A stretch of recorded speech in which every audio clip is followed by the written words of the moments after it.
여러분, 인공지능이 어떻게 혼자 생각하고 배우는지 늘 궁금하셨죠? 오늘 우리 한번 AI의 머릿속을 제대로 들여다보려고 합니다.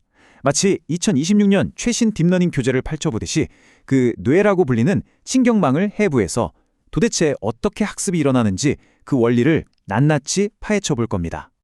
자, 이 질문에서 모든 게 시작돼요. 복잡한 기계가 도대체 어떻게 자기 실수를 통해서 배울 수 있을까? 이 질문이요. 이 질문에 대한 답을 찾으려면 학습이라는 걸 좀 다르게 봐야 해요. 바로 틀린 걸 고쳐나가는 과정이라고 생각하는 거죠. 이게 바로 우리가 오늘 해부해볼 인공지능의 뇌, 신경망입니다. 와, 되게 복잡해 보이죠? 근데 사실 원리는 생각보다 간단해요. 데이터가 딱 들어가서 여러 겹의 필터를 거치면서 우리가 원하는 답으로 바뀌어 나오는 거예요. 자, 그럼 이 복잡한 구조를 움직이는 가장 기본 재료부터 한번 살펴볼까요? 자, 신경망이 뭘 배우려면요. 일단 우리 세상의 정보를 자기가 알아들을 수 있는 말로 바꿔야 하잖아요. 기계만의 언어가 필요한 거죠. 그 언어가 뭐냐? 바로 텐서입니다.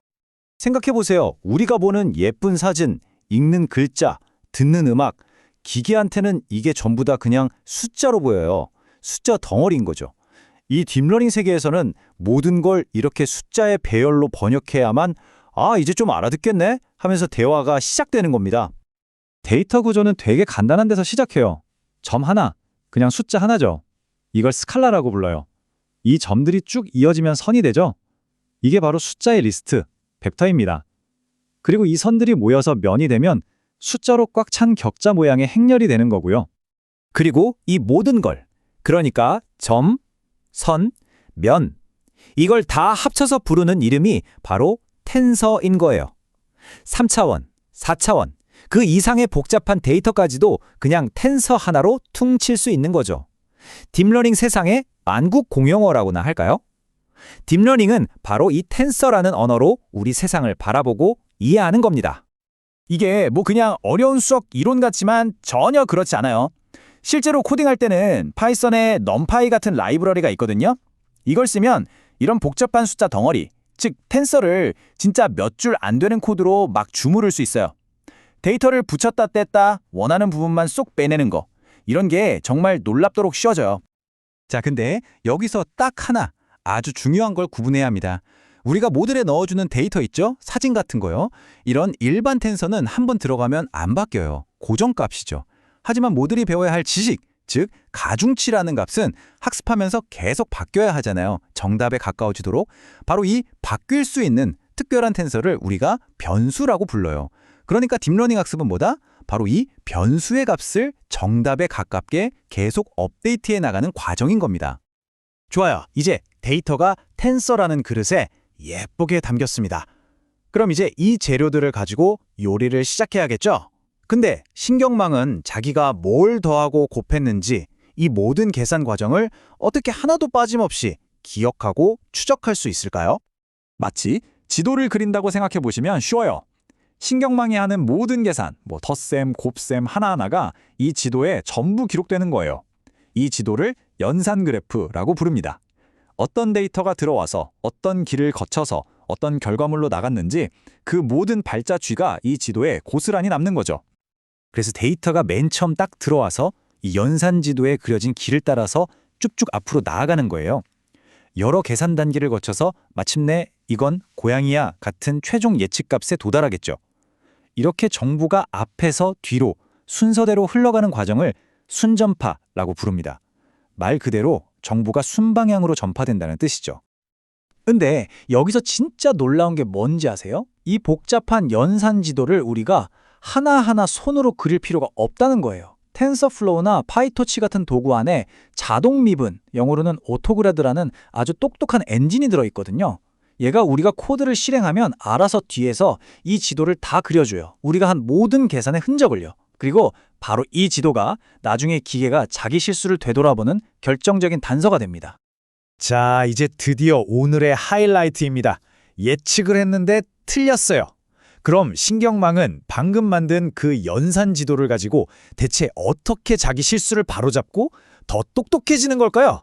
그 비밀은 바로 역전파에 있습니다. 예측이 틀렸을 때 그 오차, 즉 실수가 어디서부터 시작됐는지 원인을 찾아서 연산 지도를 거꾸로 되짚어 올라가는 과정이에요.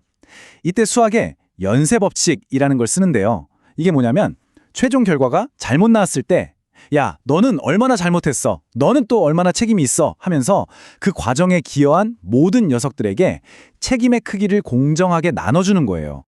그러니까 순전파와 역전파는 딱 동전의 앞뒷면 같은 거예요. 순전파는 이 데이터를 넣으면 어떤 답이 나올까 하고 정방향으로 예측하는 과정이죠.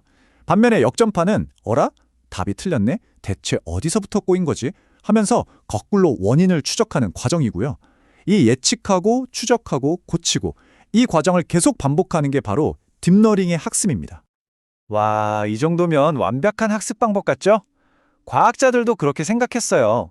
그래서 더 똑똑한 AI를 만들려고 신경방층을 막 100층, 200층 이렇게 깊게 쌓기 시작한 거예요. 그런데 예상치 못한 거대한 벽에 딱 부딪히고 맙니다. 그게 바로 악명 높은 기울기 소실 문제입니다. 역전파가 뭐였죠? 맨 뒤에서 야 틀렸어 하고 소리치는 거잖아요. 근데 이 외침이 너무 많은 층을 거꾸로 거슬러 올라가다 보니까 목소리가 점점점 작아져서 맨 앞쪽 층에는 아예 들리지도 않게 되는 거예요. 웅얼웅얼 하는 거죠. 신호가 사라져버리니까 앞쪽 층들은 자기가 뭘 고쳐야 할지 전혀 알 수가 없게 되고 결국 학습을 포기해버리는 사태가 벌어진 겁니다. 파고 들어가 보니 주범이 있었어요. 바로 시그모이드라는 초창기의 활성화 함수였습니다.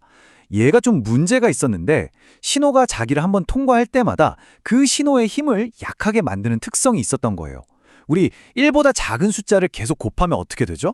점점 0에 가까워지잖아요. 딱 그 꼴이었던 거죠. 층이 깊어지면 깊어질수록 이 신호가 거의 0이 돼서 사라져버리니까 학습이 멈출 수밖에 없었던 겁니다.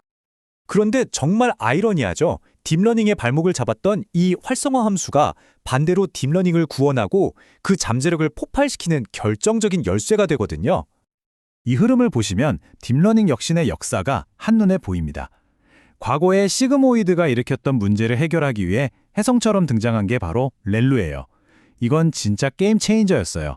아주 간단한 아이디어로 오철 신호를 약하게 만들지 않고 그대로 쫙쫙 전달해 주니까 기울기 소실 문제가 그냥 단번에 해결된 거예요.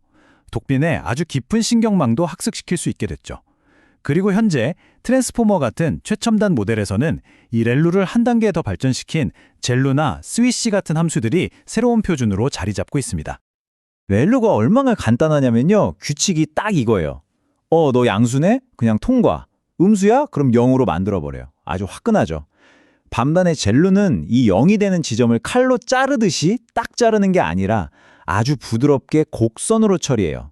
덕분에 모델이 좀 더 세밀하고 유연한 판단을 할 수 있게 되죠. 이 작은 차이가 트랜스포머처럼 거대한 모델에서는 어마어마한 성능 차이를 만들어내는 겁니다. 자, 그럼 오늘 우리가 해부해본 신경망의 작동 원리 한번 정리해볼까요? 첫째, 모든 데이터는 텐서라는 숫자 덩어리로 표현됩니다.